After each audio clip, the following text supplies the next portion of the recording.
So, since we are at the end of Mental Health Awareness Month, I want to give you one final tip.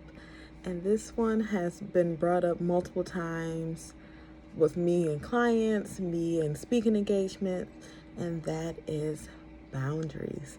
Boundaries are so important. So, throughout the month, I talked about communication skills, identifying our emotions, working on our triggers. But if we do all those things, but we still allow people and things to enter into our space that is not good for us, we can kind of relapse to the place that we used to be.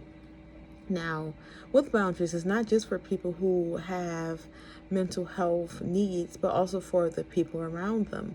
So if I know that yelling or people taking up too much of my time and space is a boundary for me, I will create a boundary, and that is for all the people around me as a person who has a mental health need. Now, if I'm a family member and the person has concerns, but they're not working on that, you can also say that this does not work for me. This is my boundary. Now, with boundaries, you have to have a consequence. So when you create your boundaries, so let's say let's say that you don't do something anymore. So let's say you stop drinking and you go around someone, they're like, oh, well, you can have one drink. It's fine. Just go ahead and drink it. And if you're not prepared to say, no, please do not ask me again. And if you do, I can no longer hang around you anymore. The temptation can increase because you don't know what to do because now you're feeling the pressure. So when we create our boundaries, we also have to have a consequence with it.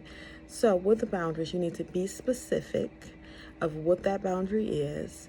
You can give yourself a timeline. Sometimes I like to do 3 tries. I tell you what the boundary is. I give you a warning about what will happen. And then if you do it another time, we're done. But for other people, it might be, this is my boundary. I'm letting you know this now. Don't let it happen again. So you have to figure out your timeline. And then last, the consequence for people who may break that boundary. So if you continue to do this, then I can no longer be around you. If you continue to do this, I'm going to hang up the phone. So anything that is appropriate to the boundary. Last tip about boundaries is that it has to be appropriate and realistic.